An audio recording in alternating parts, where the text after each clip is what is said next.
All right, class 9. I can't believe we're on 9 already. This is awesome. So tonight's class is on the poisoning of our food supply and environment. And last week was kind of a general overview. It was our first class getting into talking specifically about food. And tonight's really important. I hope tonight doesn't seem like too much of a bummer, but I believe it is the main reason that we have so much sickness and disease in America today. This topic, what we're going to talk about tonight, that we're, just like we talked about last week, we're eating food-like substances. We're not eating real foods as originally designed by God. And I don't think a lot of people really know the depth of it. You've probably heard, some of these things you've probably heard, and a lot of these things are probably going to be new to you. But what's really exciting about it is, for whatever reason, just recently, there's a lot of truth coming out, even in mainstream news. Did anybody happen to catch the 60 Minutes last night? Nobody here did? Well, actually, I didn't either, but my parents recorded it for me. But they actually talked about processed foods, and they talked about the dangerous and how toxic sugar is, and we're going to talk about that.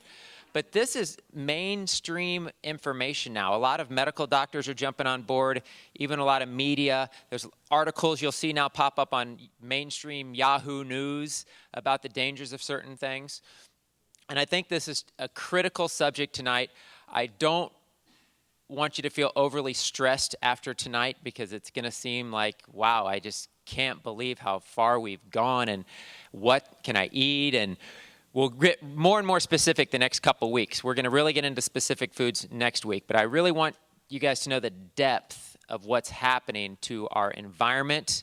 We'll talk a little bit about some environmental toxins, but mainly going to focus on the food, because it's what we're putting in our body that's causing the majority of this sickness and illness in our country today. So, Roman numeral 1, the altering of God's natural environment. Now, of course, a lot of this is review. Paragraph 8, God created all things, and he told us exactly what we should be eating. I've given these scriptures in classes in the past. Paragraph B, part of God's natural created order is everywhere around us in nature. I mean, why do we go to the pristine mountains, or we go to the river or the stream, or we try to get as far away from the city as possible to enjoy nature? Because that's God's originally created order. We see his originally created design. That's why we want to go up into the mountains and look at the fresh mountain springs and the animals up there. And when we go to those types of pristine environments, we see what God had intended for the world. And it's nice to get away and have some of those places still available to us today. But when we go there, we see that the animals are healthy, the plants and the trees are healthy, and that's one of the reasons we go there. And you can see how far we've come and how much we've separated ourselves when we've created this artificial environment in which we live in for the most part. And we see that in nature that animals are healthy for the most part. I mean, they age pretty gracefully. They might get a few, a moose might get a few gray whiskers or something, but he basically looks the same up until the day he dies. And he doesn't get diseases for the most part. I'm not saying animals in nature once in a while don't get sick and fall prey to sickness. They do. But for the most part, most animals in nature remain healthy, living in that natural God-created environment. And when animals and the environment has problem is usually when man comes in, oil is spilled into the ocean, and we see it destroy the wildlife and the fish and the birds. But it's usually the involvement of man that messes up that natural order. And I think this is important to understand, that what we've done to our food supply today is created this artificial synthetic environment outside of the way it was originally designed in the Garden of Eden. And we're just getting farther and farther away from it. And the whole purpose in this series is partnering with God and turning back to that original created order. And we play an important role in that. It's not just going to magically everything's going to change. We have to take part in that. Paragraph C, what happens to animals in the zoo when not given something close to their native environment? What happens to sea creatures? I kind of mentioned that. Our own domesticated animals. So we see domesticated animals often get sick, get cancer, get different types of diseases, but you don't see animals in the wild do that. Why is that? Because we're feeding them food that's outside of their natural environment. You don't take a tiger and put them in the zoo and start feeding them white bread and potato chips. I mean, we laugh, but how soon would that animal be dead? Okay, how were we originally created? What were we originally created to eat? How are we designed to eat? We weren't designed to eat potato chips and white bread and these kind of things. So you have to give that animal, if it's in a zoo, as close as you possibly can its original diet, or it doesn't have a chance. I mean, they have trouble enough in zoos because of the stress and the anxiety and the tight confinedness of their surroundings. But it's critical that they get the right food supply. Paragraph D, with the advancement of technology and science, man has found a way to synthetically mimic God's design using chemicals. Now, I don't want to say the original intent of this was necessarily for evil purposes. We don't know that. I really think that originally when man said, oh, wow, look, I can create these chemicals and they're similar to nature and I can make things taste a certain way and smell a certain way, I don't necessarily think it was meant to cause harm originally. We found that, wow, there's some pretty interesting things we can do. But we can't really deny that after years of experimentation and years of research and a lot of the detrimental effects that are happening to the environment and to people and to animals, we really can't deny anymore that a lot of this is not for the betterment. And we really need to remove some of these things from our environment. I'm going to give just a few examples of where man has tried to, quote unquote, outsmart nature. And some of these I'm going to talk in more detail later, like number 1, genetically modified organisms. We'll talk about that a little bit more. Number 2, pesticides and herbicides. So pesticides and herbicides are something that's sprayed on a plant to kill insects and leave the original plant intact, and that's like Roundup Ready and some of these other herbicides. And the thing is if you follow God's original design and order, you don't need to spray these chemicals. But because we're creating these large factory farms and single species of a certain type of plant, and they're really weak, and I'm going to talk about that in the next one, number 3, monocrops, we have to spray these herbicides and pesticides because they're really weak and they're prone to insects. But if you watch that, and I still haven't seen the video, I think it's Back to Eden. There's a guy, and I don't know the whole story, but he basically got a download from God on exactly how he should grow his garden and cooperating with the natural environment. You don't need herbicides and pesticides, and the plants grow amazing and healthy. And if you think about it, how long have we been growing food? 6,000, 7,000 years. How long have we had herbicides and pesticides? Yeah, not even 100. So we don't need them. They're not necessary. If you think about a plant, the strongest plants in nature, and one of the reasons I love herbs and getting the best quality herbs is they haven't been altered by man. They haven't been sprayed with chemicals. If you take a plant that's growing on the mountains at 5,000 feet, battling the environment, it has natural protective mechanisms built into that plant to keep it strong, to keep it healthy, to resist the elements, to resist bugs and insects, to resist viruses, to resist fungus. Those are the kind of things we want to be consuming, not an apple of a single variety that's grown in thousands and thousands of rows on a giant farm. There's no real strength in that plant or that food. Hope that makes sense. And that kind of takes me to number 3, which is monocrops. And monocrops is exactly that. It's saying, okay, our favorite apple is the Red Delicious apple. And yes, there's 5,000 varieties of apple, but we just like Red Delicious. So we're going to grow thousands and thousands and thousands of Red Delicious apples. Well, there's no strength in that. There's genetic diversity, very important. Very important to have genetic diversity, which is kind of one of the underlying themes in one of the problems that's going on with our food supplies. We're eliminating the strength in the genetic diversity. If you take an apple and you take the seed from that apple, say it's a Red Delicious apple, and you plant it, it doesn't grow a Red Delicious apple tree because there's naturally variances in genetics mixed into apples. So they have to graft the trees to get it to grow that specific type of apple. But in doing that, over and over and over again, you create a very genetically weak fruit. So that's why fruit is so high in sugar today. That's why everything tastes so artificially sweet. It's because we're altering it to do what we enjoy. And a good example of this is the potato famine that they had in Ireland. So if you look at the Peruvians, for example, the Peruvians literally had hundreds of variety of potatoes. They would know what type and species of potato to grow depending on which side of the mountain it was and when the sun hit it and what elevation it was. And they had all this strength and diversity in potatoes. And they practically lived eating potatoes because there was so much diversity in it. And what happened in Ireland is they grew thousands of acres of one variety of potato, and it was so weak that there's one little bug that came along that liked that type of potato and just wiped the whole thing out because there was no strength. There was no strength in the plant. So that's why God has given us diversity within genetics, and we're changing that. Number 4, the large-scale factory farming of crops and animals. Again, we thought we'd be more efficient. We thought we'd be more efficient and grow things on large farms.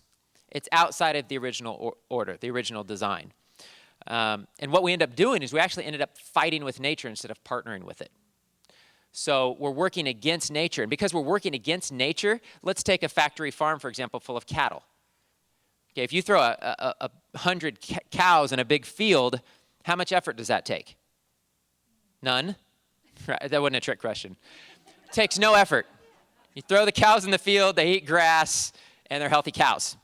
Okay, you take cows and you take 5,000 cows and you put them on a couple acre feedlot and they're walking around on top of each other. How much effort does that take? You have to find a way to remove the waste because they're drowning in it. They're so sick and full of disease, you have to shoot them full of antibiotics. You have to shoot them full of enough hormones so that they grow fast enough so that you can get them to market before they actually die. I mean, it's fighting against the way a cow is supposed to live. And we're doing that with chickens, we're doing that with pigs, we're doing that with all of these animals. So it's fighting against nature. Number 5 is antibiotics. Antibiotics, it's a little bit tricky because antibiotics work, but there's long-term detrimental effects.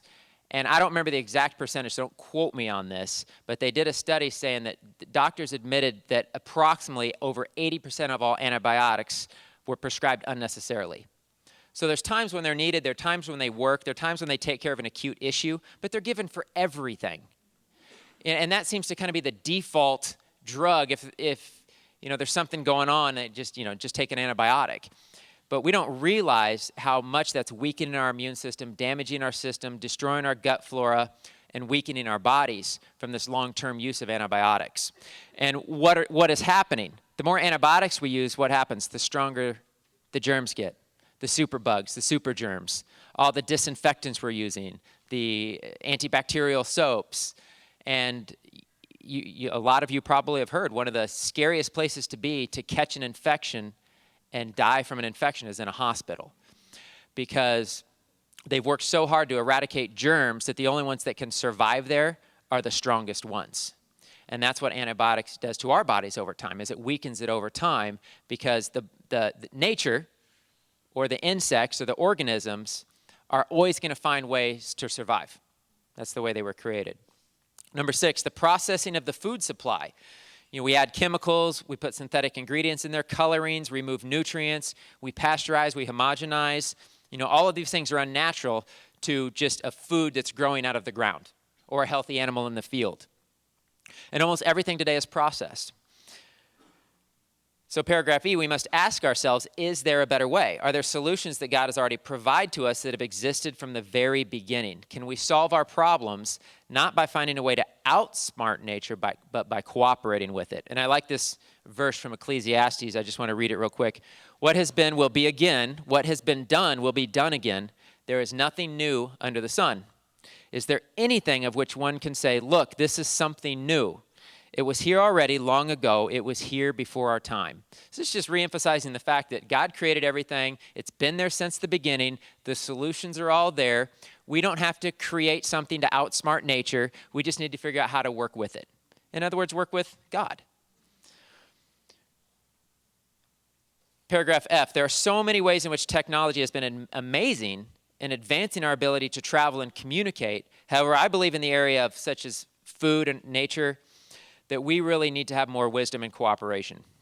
And we're called to be stewards of the land. Genesis 2:15, then the Lord the Lord God took the man and put him in the Garden of Eden to tend it and to keep it. So here we go. Let's get into it. Roman numeral 2, the chemical business. Paragraph A, since the discovery of synthetics, mankind has introduced thousands of chemicals into our environment. Again, in the beginning, I don't believe there is necessarily an ill intention. But what they found is that, well, we'll get into that more. I was going to jump ahead. What's important to understand here is that a lot of these chemicals that are being created and released aren't being studied. They're not checking and doing studies to see if they're detrimental to the environment or to people.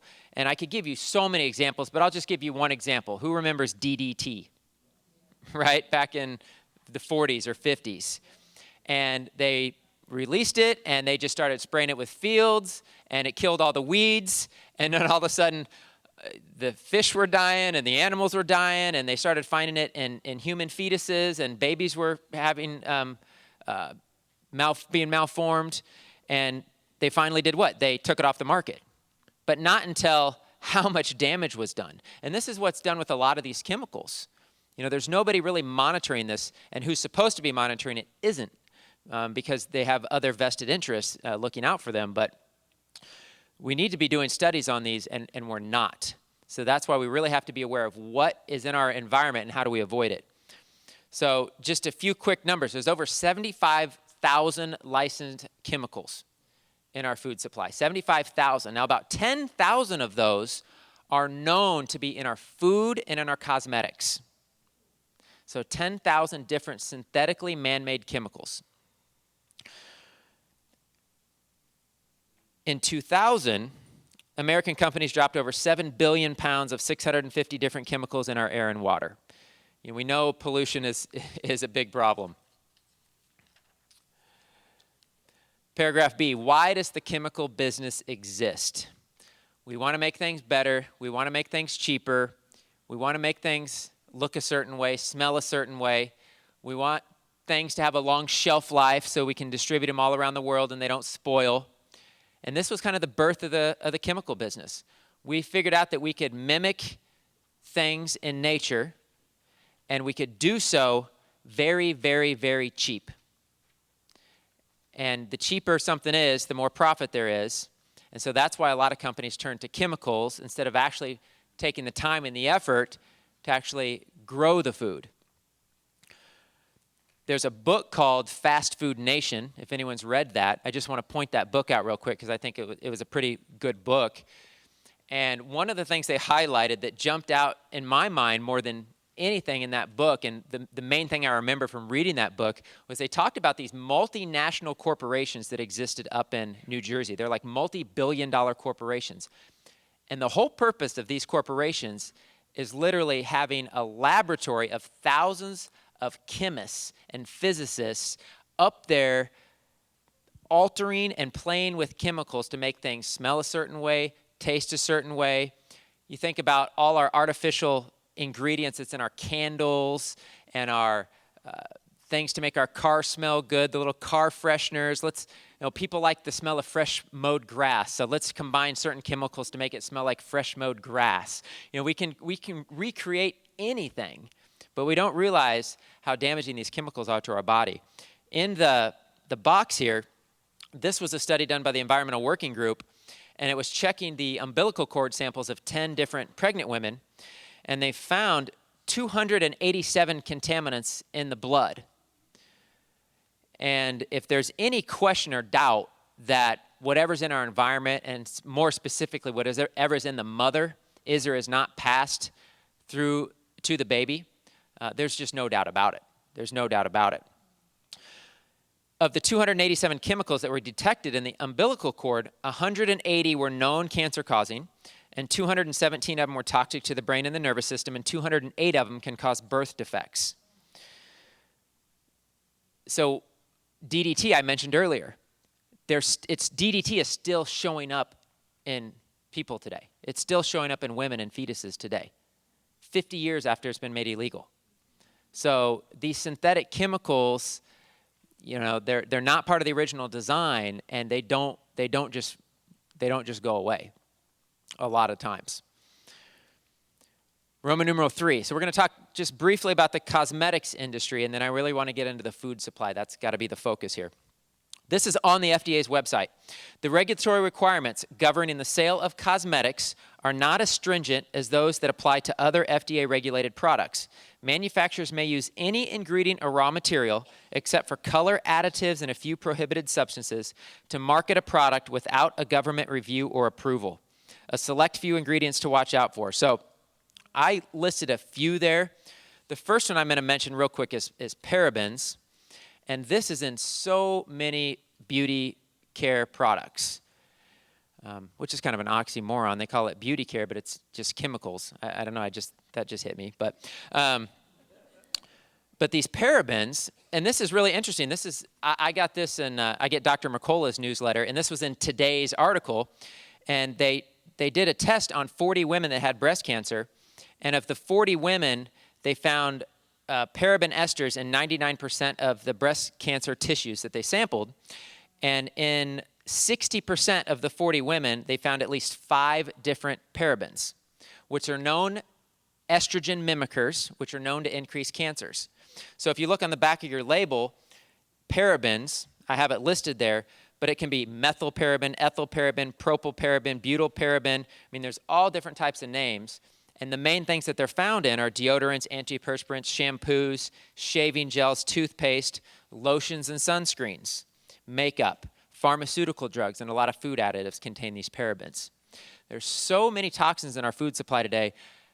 I mean, this handout could have been 1,000 pages so easily. We're just really going to touch on a few. The key, I think, is finding alternatives. Like, I'll let you guys read through those on your own. I do want to mention petroleum byproducts, because this one's frightening to me because it's in shampoo and it's in petroleum jelly. I mean, it even says right on the label, petroleum jelly, as in petroleum, as in oil. And we put it on our face and we put it on our baby's butt, and it's motor oil. We wouldn't do that. But we really don't know. And it says it right on the label. It's petroleum jelly. So we're starting to wake up to these things. Specific products to be cautious about, I just listed a few again. There's so many, but deodorants is a big one. Deodorants are known, the aluminum especially, is known linked to causing problems in the lymphatic tissues, linked to breast cancer. I have a mineral rock stick. I think I've had it for 1.5 years. It cost me $5. And we're buying Right Guard, and I don't know the names of all these things. What's the one commercial with the guy and always the weird commercials and the Axe commercials? There's another one too. I can't remember it, but Old Spice, that's the one. Those commercials are actually pretty funny, but it's marketing, and we don't need to be putting these chemicals on our body. The rock salt naturally inhibits the growth of bacteria, so it's salt. I mean, you can take rock salt, Himalayan pink salt, sea salt, and use that as deodorant. If you want an internal deodorizer, it's chlorophyll. It's green foods. People take chlorella or spirulina or liquid chlorophyll, and they realize that they don't have body odor anymore because it's a blood cleanser. So we don't need to be putting these things on our bodies, especially when we realize how many dangerous chemicals are in them. Toothpaste, this is one that really is really wild, because what is causing all of these tooth problems? I mean, we grow up and we've been told we need to rinse with fluoride and we need to brush our teeth every day and we'll have healthy teeth. And 95% of people in America have cavities and crowns and bridges and everything else. So if these recommendations were working, it just doesn't make sense. It doesn't add up. So what's not right here? Weston Price, if anybody's heard of Weston Price, he was a dentist, and he was a dentist in America, and he goes, why does everybody in America have such bad teeth? This is 70 years ago. And he actually traveled around the world, and he went to different cultures to find out what the teeth of other cultures looked like, and he found that he had to look in 7 mouths to find one single cavity, no matter where he went in the world. People eating all different types of diets. It's diet, It's the food we eat that causes cavities and tooth degeneration and the need of root canals and all of these different things. It's because we eat sugar and acidic foods. It's the diet that's the problem, but we're led to believe that we just need to brush our teeth twice a day. And even though there's a warning label on the toothpaste that says toxic if swallowed, call a poison control center immediately. And then, of course, we say, well, we don't swallow it. My kid doesn't swallow it. Well, he's putting it in his mouth, right? And why is that? Because it's the fluoride that's in there that's toxic. It's one of the things, along with sodium lauryl sulfate, triglycerin. But the fluoride is very toxic. I'm not going to talk too much about fluoride tonight, but it's on a warning label on toothpaste, but 1 8-ounce glass of tap water has the same amount. There's no warning on our tap water. We still have a fluoridated water supply, as far as I know here. I don't know. To be honest with you, I shouldn't say that because I don't know for sure. But there's a lot of places around the country trying to get fluoride out of their tap water. Dark hair dye is another one. Just in general, people in the salon business, I've had people come in, and when I check people for sensitivities and chemical sensitivities, one of the categories is perfumes and fragrances. I have that show up in women as that being something that's showing up in their system, affecting their bodies. And I've had times where somebody came in, I checked them, I said, wow, you're showing sensitive to perfumes and fragrances. They said, yeah, I've worked in a salon for 30 years. I'm like, oh, that's interesting. I mean, there's a lot of, you just walk into a salon and you just smell chemical overload. So be very aware of this if you work in a salon, that we need to be doing things to take care of our bodies to get these chemicals out of our body. I had another gentleman who came in, and he had lead poisoning, and he was a machinist for 40 years. So our environment in which we're working can play a huge part in whether we get some of these chemical toxicities. So paragraph C, your cosmetics should be just as pure as the food you eat, because where does it go? It goes into your body, it goes into your bloodstream. Anything that goes on your skin goes into your bloodstream. If you wouldn't eat it, don't buy it and put it on your skin. It's that simple. If you wouldn't eat it, don't put it on your skin.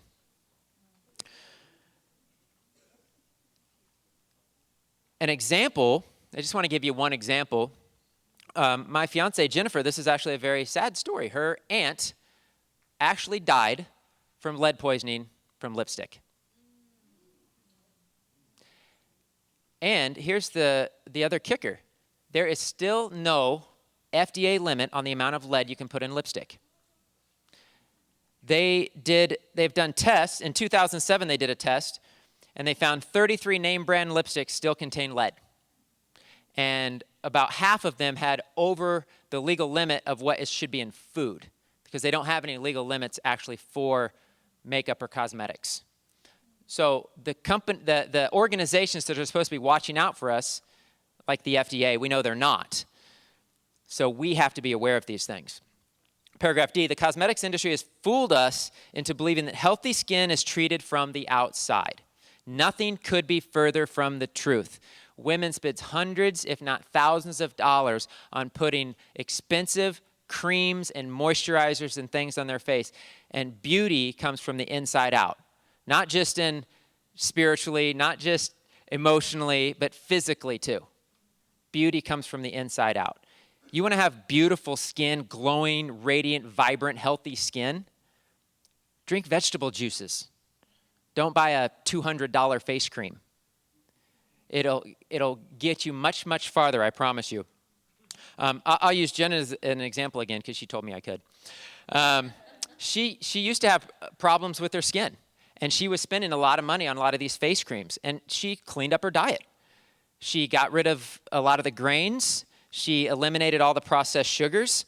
And guess what? The problem took care of itself. Can't tell you how many people come in, especially a lot of younger people, and they have acne, and we just work on their diet. I don't give them an acne cream. We clean up their diet, and most of the time, within a month, their skin perfectly clears up. And they're like, wow, that's amazing. I've been using face creams for 10 years. So beauty comes from the inside out. The skin, all it is a reflection of the health of our bodies, our internal bodies. So if we're dealing with psoriasis and eczema and some of these skin conditions, we know we have things on the inside we need to work on. we need glands and organs in different parts of our body. We really need to focus in on healing and cleansing. Paragraph E.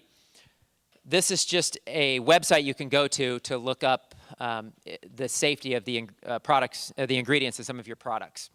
But I really want to move now to Roman numeral 4, which is toxins in our food supply. This is the big one. I picked 5. Remember, there's 10,000.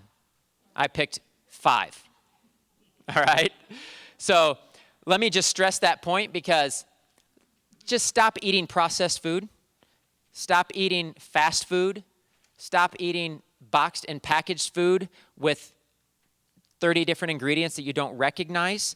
The easiest way to get these things out of our food supply is to eat fresh foods. I probably said it, I don't know how many times. It seems simple, but I have to stress it.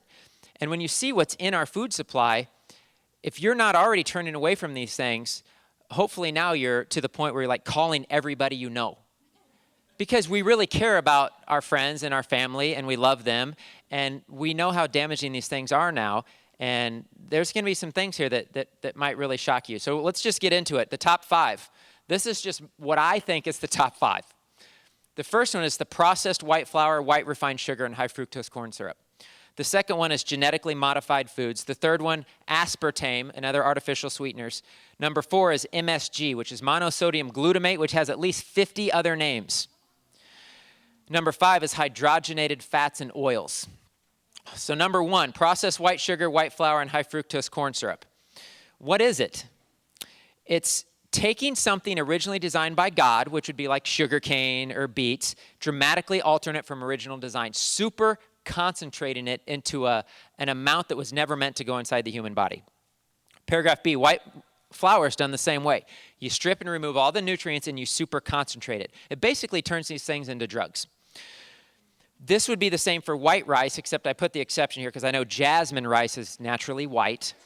So I put that in there, but we really need to expand our understanding of the definition of sugar, and we'll really get into that next week. But people don't realize that the white flour, the white sugar are basically work the same, and we're talking bread, pizza, crackers, tortillas, baked goods, pretzels, all of these things that we're eating contains this white refined flour and sugar. High fructose corn syrup, this was discovered in the 60s by the Japanese. Again, it's ultra-refined, super concentrated, super cheap. That's the key. Why did companies start mass using this? Because it's super, super cheap. And it's so sweet that they knew people would love it. The highest sources of calories in the American diet is from sweet beverages. The beverage industry controls the food supply, guys. The fast food companies, they're owned by beverage companies. So we have to understand that it's the sweet beverages that is the highest calories, that is controlling and responsible for a lot of the sickness we have. And I always give the example of, to pick any animal in nature, and what do they drink? Water. Is there a single exception to that? There's not. And we drink everything but. And it's just fascinating that there's so many illnesses linked to it. Just something so simple. The only thing that God gave us, rivers and streams and lakes, only have water, nothing else. But we've created all of other kinds of things to drink. Genetically modified foods. I went through this last week. There's a couple extra bullets in here. For those who weren't here, just real quick, I just want to mention that it's a laboratory process where you actually take the genetic makeup of one plant and you alter it and splice it into the genetic DNA of another plant or animal. So here's the problem. We're interbreeding things that were never meant to be interbred. So I give you Genesis and D, Genesis 1:12 through 13, Genesis 1:21, and Genesis 1:25. That's respectively the plants according to its kind. God created the sea creatures according to its kind, and God created animals according to its kind. Never meant to be intermingled, interswitched. You can breed 2 different types of cat and you still get a cat. Okay, but with genetic modification, you can breed things that were never meant to be bred. So in E, I give you, these are weird examples, but I just give you a couple examples of just experiments that are going on. You have no idea how many thousands and thousands of experiments are being done trying to manipulate God's original design. This is just a couple of them. Jellyfish genes, because jellyfish light up. So to see a pig in the dark, they tried combining jellyfish genes with a pig. Arctic fish genes, so that the fish in the Arctic are adapted to the cold environment, so they tried to mix that with tomatoes and strawberries to make them frost intolerant. These are just some of the weird examples that are going on. Potatoes that glow in the dark when they need to be watered. If you really want to get into this, research on the internet what's going on with some of these things. It's almost comical, but it's frightening. It's really, really frightening. Paragraph F, living organisms, they have natural barriers to protect themselves. So the plants and the animals have protective mechanisms within them to keep out the species of other animals, other DNA, other cells from other plants or animals, natural protection. And we're working around that. We're trying to find ways around that, and I gave you some of the ways they're trying to do that. I'm going to skip down to I, because I think this is important. Genetically modified foods are not only toxic, but they're infertile. So we know that it creates infertility in people. There's been studies showing that in animals.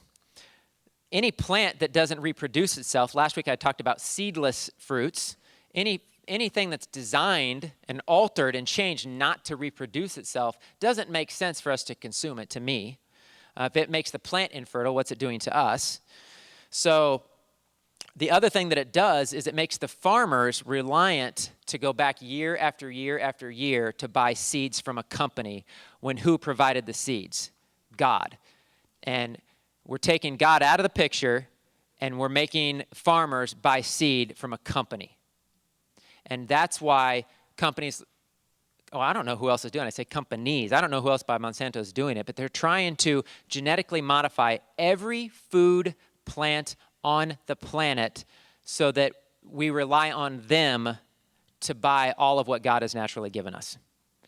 That's why people are so infuriated over this issue. That's why people in Europe are marching by the tens of thousands in Australia and here. J, I give you the percentage of foods grown that are genetically modified. You can look over that. Genetically modified salmon is potentially going to be out on the market. It'd be the first animal that's completely genetically modified that would be in our food supply. And it's not labeled. They're not labeled. There's no labeling standards yet for genetically modified ingredients. If you want to be careful of it, look for things that are non-GMO. If a company is not using genetically modified ingredients, they'll proudly display it. Although, if you look at companies like Whole Foods, they got completely busted. Their Whole Foods line, I think it's called 365, they did an analysis on their foods, and I can't remember the percentage, so I don't want to quote it, but it was a high percentage of their foods contained genetically modified ingredients. And so there's a lot of companies saying they're not using them, but they're using them. It's just that the laws are so lax. Paragraph O, there's a battle going on to label genetically modified crops so that we know that what we're eating. The FDA is not requiring safety studies. In fact, the companies doing the safety studies are companies like Monsanto. Monsanto's funding the studies, doing the studies, turning it into the FDA, and that's how it works with a lot of things in our food supply, if you're not aware of that. I'm going to move on to, I mentioned this last week. I want to mention it again, that if you look on the food labels, fruits and vegetables, if it starts with an 8, that means it's genetically modified. If it starts with a 9, that means it's organic. If it starts with a 3, 4, or 5, that means it's conventionally grown. If it starts with the food labels, the little stickers on your fruits and vegetables, if it starts with the 3, 4, or 5, it's conventionally grown, which means they could use herbicides and pesticides. We don't know. If it starts with an 8, it means it's genetically modified. And it starts with a 9, that means it's organic. Okay? Number 3, aspartame, artificial sweeteners. Aspartame is completely a chemical synthetic. This one really gets me fired up. If anybody in here has not, well, you probably all heard me talk about aspartame and diet soda, and if you haven't already stopped doing it, I really hope you do after tonight. And like I said in the beginning, I hope you call everybody you know. It's not an allergen. You're not having an allergic reaction. It's a true toxic chemical. It's one of the most toxic chemicals in our food supply, if not the most toxic chemical. It had such negative test results. In other words, every rat got tumors and cancer, and every study they did showed how dangerous it was, that it took an act of politics and years of lobbying to get it approved, and they had to completely ignore the science. Aspartame forms into formaldehyde in the brain and in the liver. Pilots, and at the end I'm going to give you a link that's going to have a lot of this information. Pilots, if you look at, are there any pilots in here? Just out of curiosity? Darn it. Okay. So pilots know to avoid aspartame because for some reason, maybe it's the change in altitude when they get up there, but it affects their nervous system and their brain so much that pilots were actually having seizures during flights. And a lot of the pilot journals, and when you go to the link I gave you at the end, it lists like 30 different publications that show the articles about the dangers of consuming aspartame and flying a plane. Aspartame is an excitotoxin. That means it overstimulates cells and it causes the death of the cell. So it's basically like, I don't know how to explain it. I mean, your cells are supposed to be functioning normally, and all of a sudden, diet soda hits it, and the cells just go out of control. And it excites it, it overexcites it, and it causes the cell to die. It does the same to the nervous system. It's a neurotoxin, so it destroys the nervous system. And it's addictive. It creates a euphoric buzz. Over 80%, this is huge, paragraph E, over 80% of all the complaints to the FDA, and trust me, they get tens of thousands because of all the things in our food supply, but 80% of them are from aspartame. 80%. There's over 10,000 documented reports on the dangers of aspartame. As of 2008, there's aspartame in 6,000 products on grocery store shelves. The most common ones today are going to be your diet soda. You're going to see it in most of your chewing gum. It's still going to have aspartame. Your artificial sweeteners, of course. You really want to look at the food labels. Reading food labels, very, very critically important today. The FDA published itself a list of 92 adverse side effects from consuming aspartame, including seizures, depression, insanity, blindness, and death. But it's still allowed on the market. It's illegal in other parts of the world, but it's still legal here. You want to be aware not only of this one, but there's a new one coming out from what I've heard called Neotame. I don't know if I've seen it yet. And there are people that argue that that different artificial sweeteners are different. I don't know enough to comment on that, but I would say if it's artificially created, avoid it. I don't care if it's sucralose or saccharin or whatever. We know aspartame is the worst. There's no doubt about it. So if you or a loved one is still drinking diet soda, I pray for you to contend for just for release of that. There's a book by Dr. Russell Blaylock called Excitotoxins, The Taste That Kills. I just want to give you that in case anyone wants to look up that. And here's the link. This is a court docket. So this is actually a court-reported docket listed on the FDA's own website that is really long, but if you want to see what it's doing to pilots, what it does is it actually lists, I can't remember the number of people. It was 3,000 or 5,000. They took a lot of people. And what they did is they listed by category of health in the human body and the side effects to it. So in other words, it said respiratory complaints, list. It said cardiovascular problems, and it listed cardiovascular problems and the percentage of people that had symptoms related to that from consumption of aspartame. All that information is in there for you guys. Number 4, MSG, monosodium glutamate. I gave you, there's a lot of names. This is a hidden one. This also is in over 80% of all of our processed food supply. MSG, and they're called glutamates. And if you look in that box I gave you, I mean, you wouldn't know yeast extract. Some of the things that are seemingly innocent are going to have very possibly MSG. So what do you want to look for? If you are eating packaged foods, you want to look for no MSG. This stuff is hidden.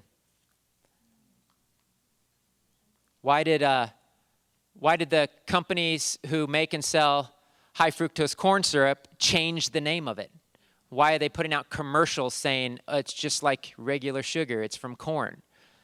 Because people know these things are dangerous and they're reading food labels. So they're, as long as they can, they're trying to circumvent and limit our understanding and our knowledge, keep us confused. Paragraph C, they will make you gain weight abnormally. So scientists know this. If you want to do a test on weight loss, and you want to make a mouse fat, because mice are never fat, if you want to make a mouse fat, you feed them MSG. And that makes the mouse fat, and then you can do your study. Number 5, bad fats, trans fats, hydrogenated fats, and oils. Hydrogenated fats and oils are one molecule away from being plastic. It alters the original structure of the food, turns it into something the body does not understand, blocking and clogging individual cells. And B and C, this is a confusing one. People are scared of fat still today. In the 70s, there was so much heart disease and cancer and diabetes, the doctors were putting people on low-fat diets. Huge mistake. There wasn't an understanding of fats. I try to break it down pretty simple. I give people a list. God made this. Man did this. So if you eat coconut and fish and nuts and seeds and olives and healthy fats that God created, they build cells, build the nervous system, heal the cardiovascular system, create hormones. That's how we produce sex hormones, through fats. They heal and strengthen the body. Every cell of the body needs fats. I've talked about it before. But these bad fats, these fried foods, these hydrogenated fats and oils like margarine, and I can't believe it's not butter, and all of these synthetic things, they're actually, the hydrogenation process, what that means is they're adding hydrogen molecules to it to change the molecular structure of it, for convenience, basically, so it can spread easy, and they can put on the label that it contains no fat or low fat, because that's what they think people want.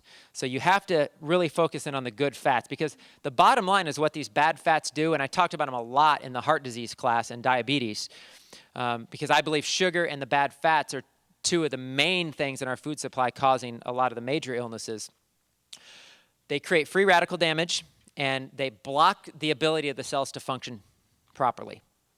So this is going to raise fat levels in the bloodstream and block things and clog things and high triglycerides and these types of issues that are going on. Number 5. So this is kind of the culmination of it. So I mentioned in the beginning, so number 5 is, why has this happened to our food supply? I mentioned in the beginning, I don't think the original intention was necessarily ill intention. However, we know it's like we're so deep into it, companies are so deep into this, that they're not going to admit the truth on their own. Like I said, it's coming out mainstream news now, which is pretty awesome. But the bottom line is what they found with these synthetic chemicals is paragraph A, it's the addiction business. Companies are in the business to create lifelong addicts. And that's why people are addicted to processed foods. So an addicted customer is a lifelong customer. So if you're addicted to diet soda, you drink diet soda for 50 years. You're a lifelong customer. You're addicted to McDonald's hamburgers, you're a lifelong customer. I mentioned in the last class, you don't get addicted. Well, somebody said they were addicted to avocados. I don't know who that was. But you don't get addicted, for the most part, to God's foods because they're not chemically altered. They're not super concentrated in an amount that excites the brain and causes these artificial responses in the body. This is nothing new. The addiction business is nothing new. Cigarette companies have been doing this forever. In fact, what were cigarette companies doing in the beginning? Who are they sponsored by? The American Medical Association. What kind of cigarette does your doctor smoke? My doctor smokes Camels. I mean, you can still find those commercials. You can still find those commercials. They were publicized by doctors. And tobacco in itself isn't an addictive substance unless you super concentrate it and you add chemicals to it. And the cigarette companies knew this, so they added more nicotine and more chemicals, because there's hundreds of chemicals in a cigarette, so that we would become addicted to it.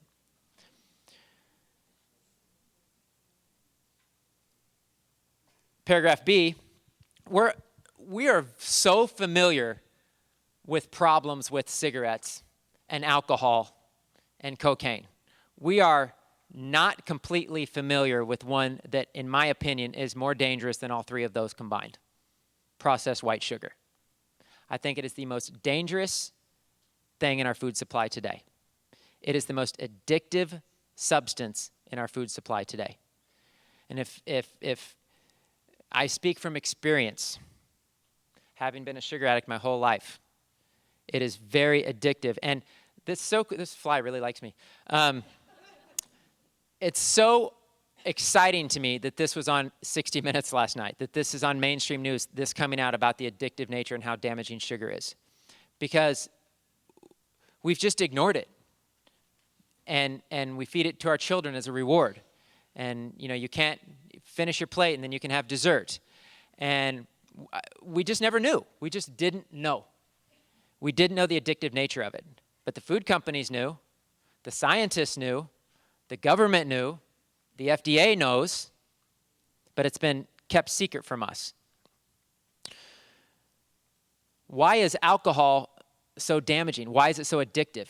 What is alcohol? It's sugar. That's all it is. It's sugar.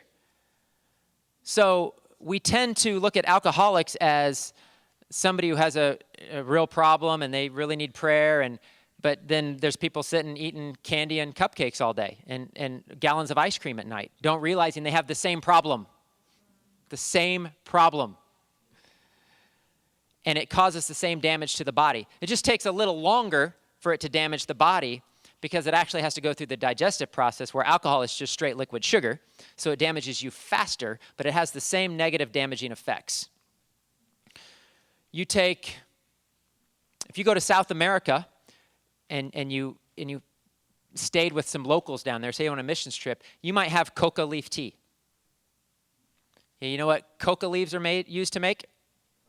Cocaine. But if you have coca leaf tea, it's perfectly fine. It's perfectly, it's a healthy plant drink. But when you isolate it out and you super concentrate it, you turn it into cocaine. You turn it into a drug. It's the same thing that has been done to sugar in our food supply. It's the same thing that's been done to white flour in our food supply. It's the same thing that's done with these synthetic chemicals like MSG and aspartame. They're addictive. Paragraph C, sugar. So what it does is it creates an endorphin rush, a dopamine response. And they actually did this last night because I watched the 10-minute clip on 60 Minutes. They went and did an MRI, and they showed how the brain structure changed, how it excited the brain just by drinking a little bit of diet soda. It triggered those receptors. This is why we call these comfort foods.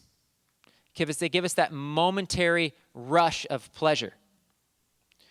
It gives a false impression of satisfaction. But then you want more and more and more. It becomes habituation. What is drug addiction? What is alcohol or cocaine addiction? It's habituation. I had the same problem with sugar. I was habitually addicted to sugar. And we need to start recognizing that it is a problem with a lot of us. Paragraph D, sugar addiction as well with other addictions lead to an invisible prison. We know it's bad for us, and we can't stop doing it. Why can't we stop doing it? Because it's addictive.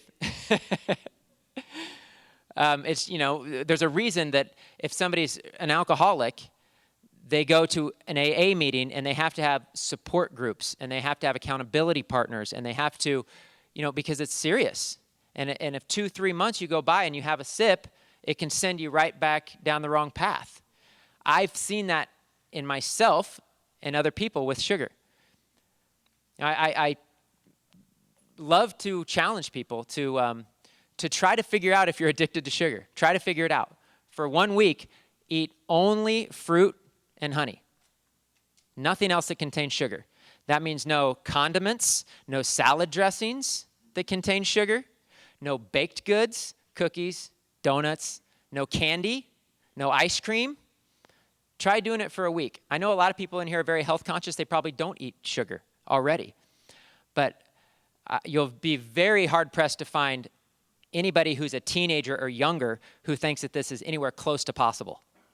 Because our children are being raised addicted to an addictive substance. Paragraph E, we're unknowingly destroying our health and the health of our families.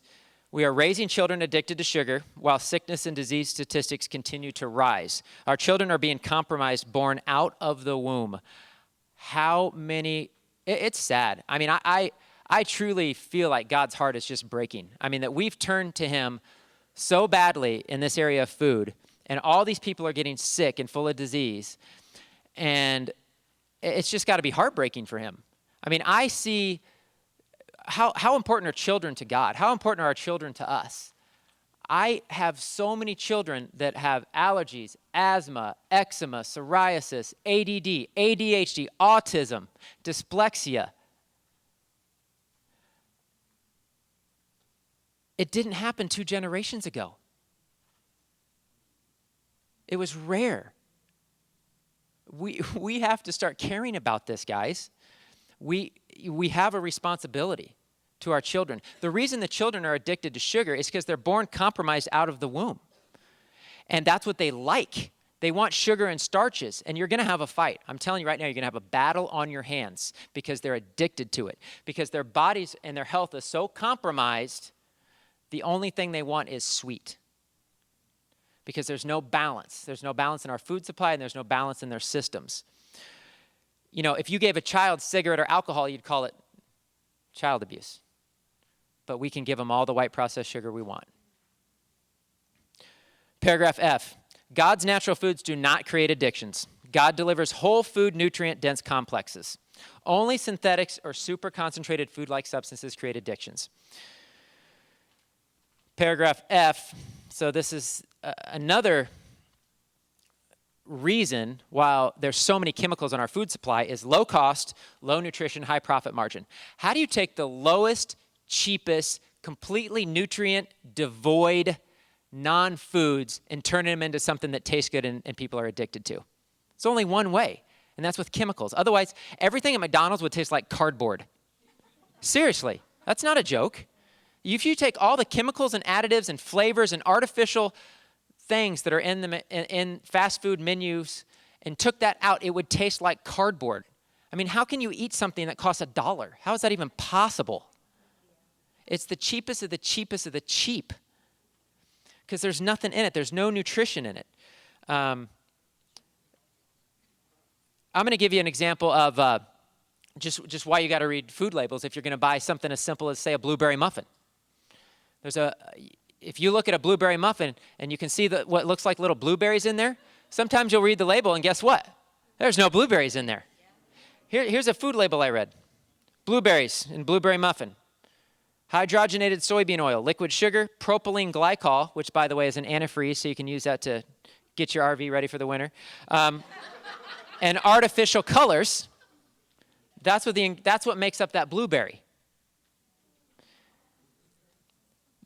Again, that book, Fast Food Nation, they listed the ingredients that were in a Burger King strawberry shake. There were 200 chemicals in it.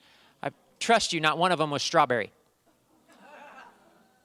200 chemicals to make up a shake because it's got to taste a certain way, smell a certain way. It's got to make you addicted to it. So they put a lot of time and effort and money and research and development into creating these non-foods. So again, so that we're lifelong customers.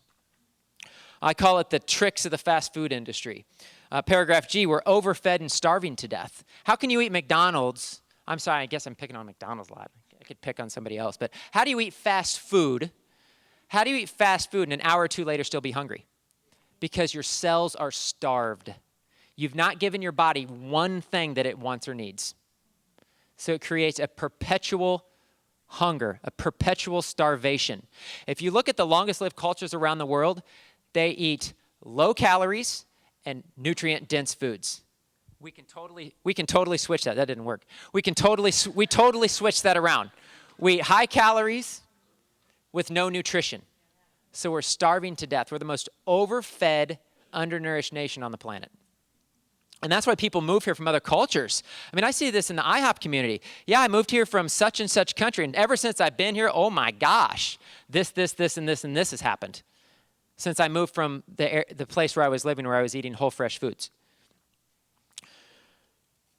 The tricks of the fast food industry It's to create, this is in G, to create a revolving door and high demand for processed foods on grocery store shelves. It tricks the body into thinking that nutrition is coming, but it never comes.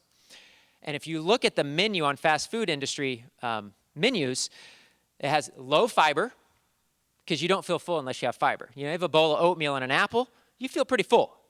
How can you eat a cheeseburger and fries and drink a soda and not feel full? There's no fiber. So if there's no fiber, you don't feel full. It doesn't trigger your brain that you're full.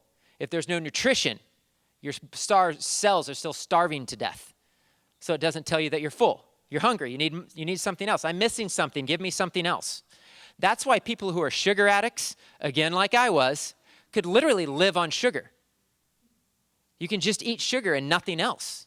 And your body's always hungry for more, for more, for more. And it never gets satisfied.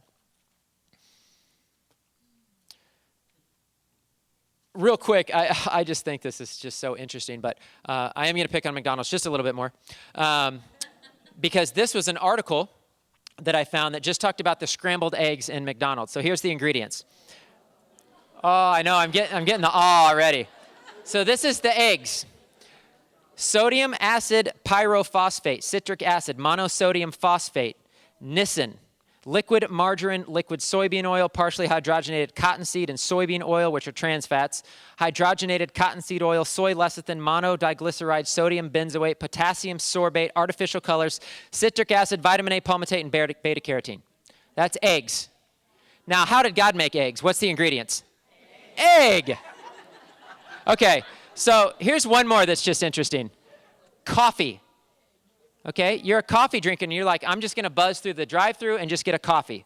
Sodium phosphate, sodium polyphosphate, diacetyl tartrate ester of monoglyceride. That's an interesting one. Sodium sterol lactylate, tetrasodium pyrophosphate, sodium hexametaphosphate, sodium citrate, and carrageenan.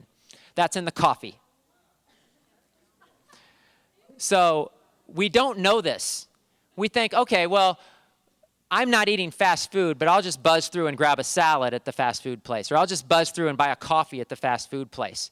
Guys, don't do it. Don't do it. Burger King has a veggie burger. In the veggie burger, it's got 6 different glutamates. Remember we were talking about all the different names for monosodium glutamate? Calcium caseinate, hydrolyzed corn, yeast extract, soy protein isolate, and natural flavors. There's just so many examples. Subway, they talk about how great their bread is. None of it's whole grain. High fructose corn syrup is in it. There's ingredients in it that have been banned in Australia. I mean, we could just go on and on and on. I mean, we have to separate ourselves from these chemicals. So finally, in paragraph 6, how do we separate ourselves in a chemical world? We literally have to wage war on these things. I mean, when it comes to our health, our spiritual health, we wage war against addictions. We wage war against pornography. We wage war against abortion. All of these things that are really heartfelt to us. We need to wage war against processed foods, in my opinion, because this is something that still isn't really being addressed on a large scale. So a few questions we want to ask ourselves in paragraph B. Where does our food come from? What went into the food?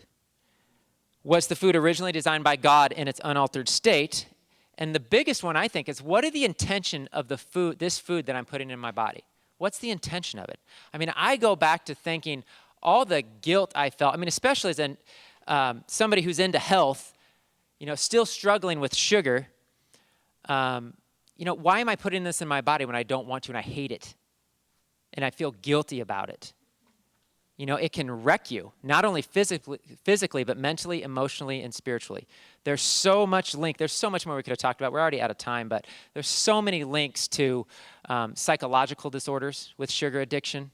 I want to give you guys a resource just because I thought it was fascinating. It's called GAPS Diet. A lot of you probably heard about it. But this GAPS Diet, GAPS diet.com, she wrote this book because it's called gut and psychology syndrome. She works with people with severe depression, anxiety, ADD, ADHD, autism, even bipolar, schizophrenic. She found out by healing their gut, you heal the body. You heal psychological disorders by healing the gut. So in other words, the foods we're putting in our body is causing these illnesses, guys. Not just the obvious physical degeneration when you eat fried foods and you get a heart attack. We know that, that's obvious. But to link depression and ADD and ADHD and all these psychological disorders to the food we're eating, it's a big wake-up call.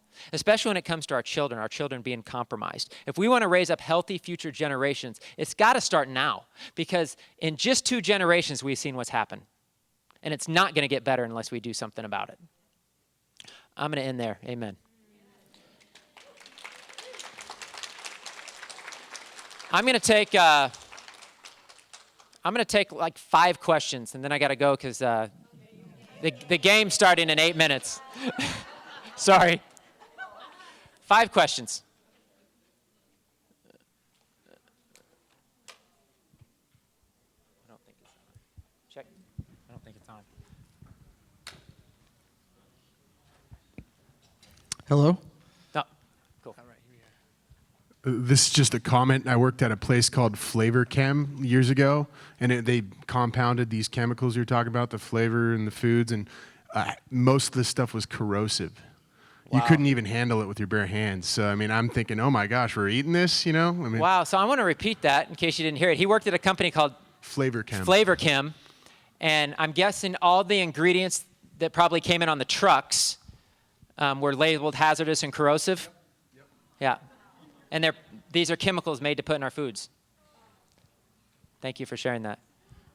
What's your opinion of kombucha tea?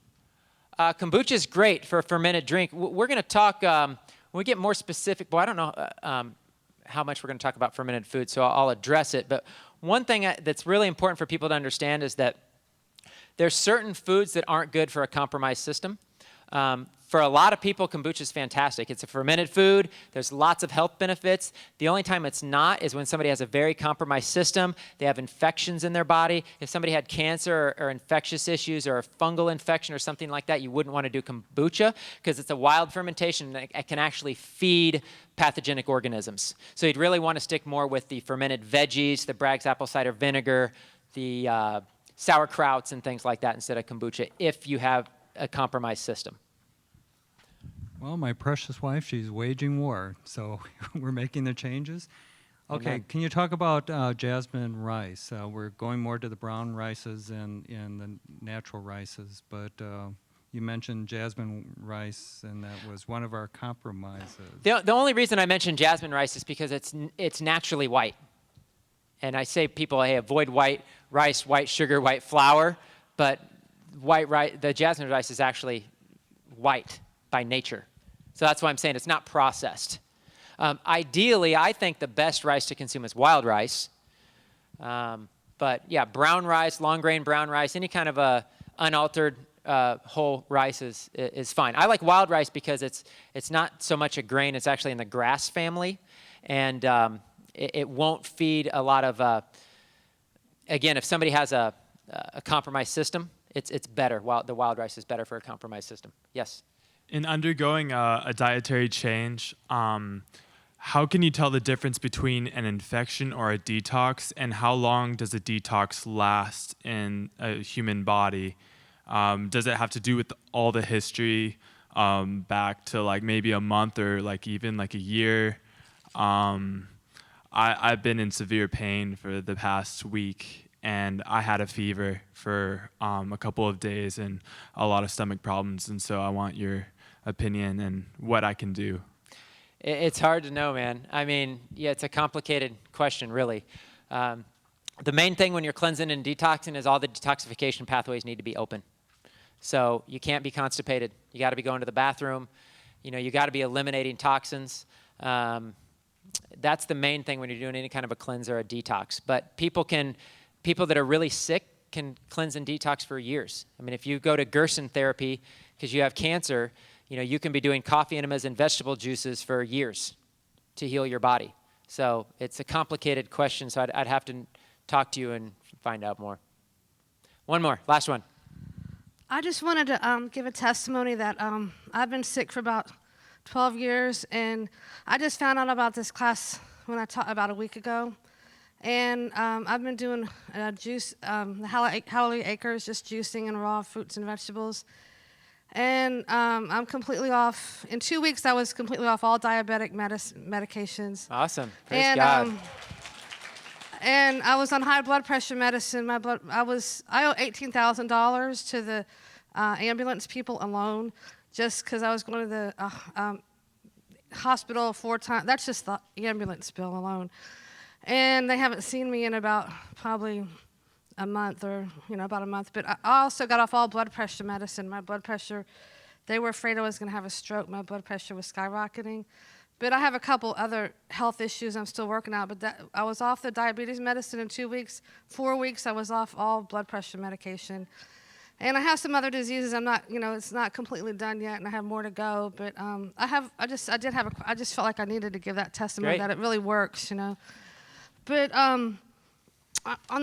somebody told me, or I read it somewhere on the plastic bottles. You may have already gone over this. This is my first time here, so if they don't have the number on the bottom, I did a test at a homeopathic doctor, and they said I have plastic toxicity in my body, and I drink like tons of water in these plastic bottles. And so I read and heard, and I read articles or something. If you don't see the triangle with the numbers on the bottom, then it causes toxicity inside of your body. Can you explain maybe the? Yeah, plastics contain BPA and a lot of other estrogen mimickers because it's motor oil. That's what a plastic bottle is, right? So if you heat it or you freeze it, it's going to release the estrogenic compounds of the plastic, or we can just avoid plastic. I mentioned in a class before that the Seine River in France, like 90% of the fish are female because they're all turning into females because of the plastics being dumped into the river. So the best thing is just to use glass as much as possible, but there's numbers on the bottom between a 1 and a 7. 1 is disposable, so all the little small plastic bottles should have a 1 on it. And they all mean various different things. Not one of them's quote unquote safe in my opinion. But I think it's best just to avoid plastic. And I mentioned the documentaries before, Tapped and Flow. Watch those two documentaries that expose what's going on with the bottled water industry, because it's not healthy water anyway. It's just, it's recycled tap water basically, just run through a system at a 2,000% markup. So you can find cheaper and better water. Okay, that's it. Thanks, guys.